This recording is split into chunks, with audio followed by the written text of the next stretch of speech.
Hi everybody, so I've just picked up today the new My Sweet Lord Record Store Day single, which I want to talk about for a few minutes. Not in terms of just showing you it, but also I wanted to just delve a little bit into why this has happened and just look at why we've got the version of it that we've got. So you may well be aware that this came out on Black Friday for the Record Store Day last week, and it's a reprint of the 1970 Angola pressing, and that immediately sort of generated some questions in my mind, such as why have they used the Angola pressing? I think I've got some answers for that, but the bigger question for me was, why was there an Angola pressing in the first place? So I've also been looking into that as well. So I'm going to talk about that for a little bit and show you exactly what's in here as well. So why use the Angola pressing? Well, I think probably the likelihood is just that it's probably a pressing that not too many people have got. So it's a way of generating more sales. If it was a repress of the most popular versions, whether that be the US single or the UK version, then, you know, there's a lot of people probably still got that locked away somewhere. But this, probably not too many people have got it. I can confirm for anybody who's wondering, the versions of My Sweet Lord and Isn't It a Pity that's on here is not the new remix. So we've had a remix of the title track, All Things Must Pass, ahead of what we now know is going to be coming next year. But what's on here, this is not the remix. This is the versions as you know them. Also, as well, in case anybody's wondering, because I certainly wondered, Isn't It a Pity on All Things Must Pass runs at over 7 minutes long. So I timed it when I played it earlier on, because I thought, well, surely it's going to be a cut down edited version. But no, actually this came in at just pretty much bang on 7 minutes or just over.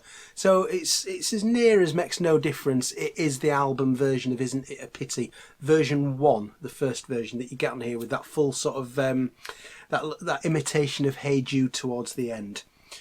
So that's what you're getting. So why did Angola have their own pressing in the first place? This was something that was intriguing me. Now, I don't really know anything about Angola. It's a country in Africa. That's about as much as I knew. So I decided to do a little digging about why they might have had their own version in the first place. And what I found was there was an awful lot going on in Angola around that period, sort of through the 1960s and 1970s. It was a pretty turbulent era around there. The big thing that was going on, there'd been a war of independence that they were right in the middle of. It had been going on for several years, and it still had a few years left to run. Angola were looking at a war of independence to try and free themselves from being under the control of Portugal. Now, what had happened during the previous sort of decade and few decades is there was an awful lot of people moving into Angola from Portugal, buying up a lot of the land. You know, similar thing to what was happening in, not Angola certainly wasn't the only African country where that was happening. So you had a lot of Europeans in Angola.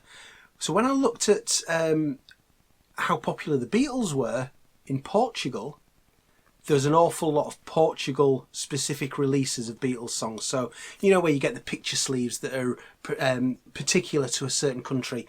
Portugal had loads of these releases of Beatles records in 1960s with their own dedicated sleeve. So there was certainly a following there in Angola. And that sort of led me to believe, to understand why there might have been a need for an Angolan pressing in the first place. It would have been more than likely it was for the sort of European, the white European population that had moved into Angola, and while this War of Independence was raging. So that was the bigger question for me. In case anybody was wondering why was there an Angola pressing, I think it was just that there was enough people there who would have been interested in the Beatles for it to have made it worthwhile. So there you go, a little bit of history. I've certainly learnt something over the last couple of days. For anybody who's still with me after all of that, let's have a proper look at this. So here you go, George Harrison, My Sweet Lord, Angolan 1970 reproduction. And you can see, let's get you a close-up of the label there so that you can see that. So you can see that it's a numbered limited edition clear vinyl of My Sweet Lord. What's my number? I've said before I'm not too bothered about numbers, but for anybody who's interested, there is my number. It is 8385, is that right? 8385. So you can see that at the back there, the writing is all in Portuguese, which kind of backs up what I was saying a few minutes ago. let's get this opened up. Well, I've already opened it up, I've played it. There's nothing else in there. I'm just going to show you something on the cover here. So it came shrink wrapped. We've got the price from Jumbo Records in Leeds, which is where I bought it from. But this sticker here is not on the shrink wrap. You see, pull the shrink wrap off. That is actually on the record itself. I don't know how I feel about that. I'm glad it's there. Would I rather it been on the shrink wrap? Probably. I thought about peeling it off, but no, I'd rather leave it there intact as it is. But just so that you know, that is not on the shrink wrap. That's on the actual cover itself. So what have we got inside? We've got a plain paper sleeve. Now, I've made an alteration to this. That adapter in the middle, that was not there. There was a big hole there, and I didn't have anything to fill that gap. I've had to root around up in my loft now and go through all my old 1970s and 80s singles, and I've got some of my mum and dad's old singles, and I found one that had an adapter in, which I've pinched from One More Night by Yellow Dog from the 1970s. If anybody knows that, then this adapter has come from the single of that. So here is the record itself. This is a thick piece of vinyl. You could roof your house with this. This isn't going to break. So it's a clear vinyl. It says clear, but I doubt you can see me through there. There's a blessing. Side A, My Sweet Lord. On the Parlophone label, not the Apple label. Not quite sure the significance of why they were issuing on Parlophone and not Apple. Maybe that was a rights thing about certain countries. I don't know. Let me know in the comments if you do know.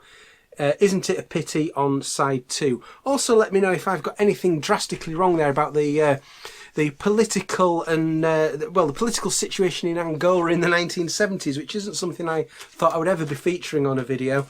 But there you go. That is it's the opening salvo, if you like, in the run up to the All Things Must Pass release that we know is coming. I'm going to be following that every step of the way, so please stick with my channel if you're interested at all in that. But I'm very happy to have my Sweet Lord Record Store Day single. I will see you again soon. Bye bye.